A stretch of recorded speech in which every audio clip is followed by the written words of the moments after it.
इस वक्त की बड़ी खबर आ रही है, जहां इजराइल और पाकिस्तान के बीच जुबानी जंग ने एक खतरनाक मोड़ ले लिया है। सूत्रों के हवाले से पता चला है कि इजराइल ने पाकिस्तान को बेहद सख्त लहजे में लताड़ लगाते हुए कह दिया है कि पाकिस्तान खुद अपने विनाश का सामान तैयार कर रहा है।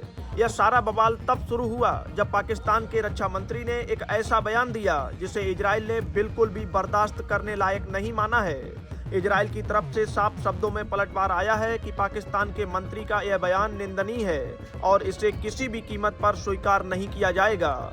माहौल इतना गर्म है कि लगता है दोनों देशों के बीच रिश्तों की कड़वाहट अब एक बड़े उलटफेर की तरफ इशारा कर रही है।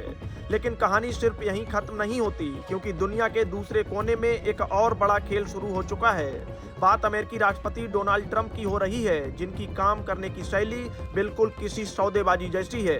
ट्रंप की नज़र अब दुनिया के सबसे बड़े द्वीप ग्रीनलैंड पर टिक गई है। आपको जानकर हैरानी होगी कि ईरान के साथ युद्ध और तनाव के मोर्चे से जैसे ही ट्रंप को थोड़ी फुर्सत मिली, उन्होंने तुरंत अपना पुराना प्रोजेक्ट ग्रीनलैंड फिर से जिंदा कर दिया है। ट्रंप इसे महज एक बर्फ का टुकड़ा नहीं, बल्कि अमेरिका की एक बहुत बड़ी रणनीतिक संपत्ति के रूप में देख रहे हैं। हालांकि उनकी इस सोच ने पूरी दुनिया में अनिश्चितता का माहौल बना दिया है। कुछ लोग इसे अमेरिका के भले के लिए उठाया गया साहसी कदम बता रहे हैं, तो कुछ इसे ट्रंप की विस्तारवादी सोच कह रहे हैं। असल में ट्रंप का यह ग्रीनलैंड वाला ख्वाब कोई नया नहीं है। जब वो ईरान को अपनी शर्तों पर नहीं झुका पाए, तो उन्होंने एक बिचौलिया ढूंढकर समझौता करना ही बेहतर समझा। ट्रंप को लगता है कि उनके बनाए 10 पॉइंट वाले एग्रीमेंट पर ईरान मान जाएगा और इजराइल भी अपना गुस्सा कम कर देगा। लेकिन जब उन्हें लगा कि बात उतनी आसानी से नहीं बन रही, तो उन्होंने अपने युद्धपोतों और मिसाइलों का रुख एक नए जंगी मोर्चे की तरफ मोड़ने का मन बना लिया है। और यह नया मोर्चा कोई और नहीं बल्कि ग्रीनलैंड ही है। ट्रंप ने तो सोशल मीडिया पर यहाँ तक लिख दिया कि ग्रीनलैंड एक बड़ा और बेहद खराब तरीके से चलने वाला बर्फ का टुकड़ा है।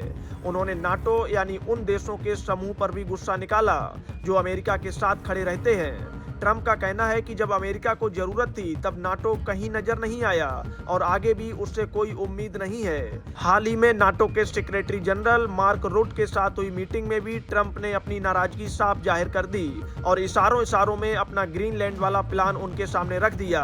अब डर इस बात का है कि जंग का अगला बड़ा मोर्चा नाटो और अमेरिका के बीच ही ना खुल जाए, क्योंकि ग्रीनलैंड की सुरक्षा की जिम्मेदारी डेनमार्क की है और डेनमार्क नाटो का एक खास सदस्य है। अगर ट्रंप ने ग्रीनलैंड पर कब्जा करने के लिए अपनी सेना भेजी, तो इसे डेनमार्क पर हमला माना जाएगा और नियम के मुताबिक एक देश पर हमला यानी सभी नाटो देशों पर हमला माना जाएगा। लेकिन ट्रंप को इन बातों से कोई खास फर्क पड़ता नहीं दिख रहा है। वो तो पहले भी वेनेजुएला और ईरान जैसे देशों को अपने निशाने पर ले चुके हैं। उनका कहना है कि अगर वो उस बर्फ के टुकड़े को ले लेते हैं तो वो उसका विकास करेंगे, जिससे पूरे यूरोप का फायदा होगा। पर सच तो ये है कि ट्रंप की नज़र वहां मौजूद तेल के विशाल भंडार, यूरेनियम, लोहे और दुर्लभ धातुओं पर है। जैसे जैसे दुनिया की बर्फ पिघल रही है, वहां व्यापार के नए रास्ते खुल रहे हैं और अमेरिका चाहता है कि इन रास्तों पर सिर्फ उसका कब्जा रहे। रूस और चीन भी इस इलाके में अपनी ताकत बढ़ा रहे हैं, जिससे ट्रंप काफी डरे हुए हैं। ग्रीनलैंड में पहले से ही अमेरिका का एक बड़ा सैन्य बेस मौजूद है, जिसे वो और बड़ा बनाना चाहते हैं।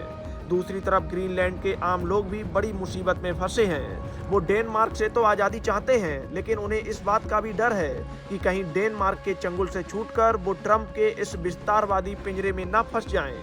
कुल मिलाकर देखा जाए तो ग्रीनलैंड के लिए स्थिति अब एक तरफ कुआं और दूसरी तरफ खाई वाली हो गई है। पूरी दुनिया इस वक्त ट्रंप के अगले कदम को सांसें थाम कर देख रही है, क्योंकि उनकी ये जिद कहीं एक नए विश्व युद्ध की शुरुआत ना कर दे।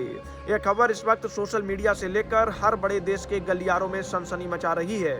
आगे क्या होगा ये तो वक्त ही बताएगा, पर फिलहाल ट्रंप अपने इस मिशन पर सुपर एक्टिव हो चुके हैं और पीछे हटने का नाम नहीं ले रहे हैं। Bureau report, Bharat update desk.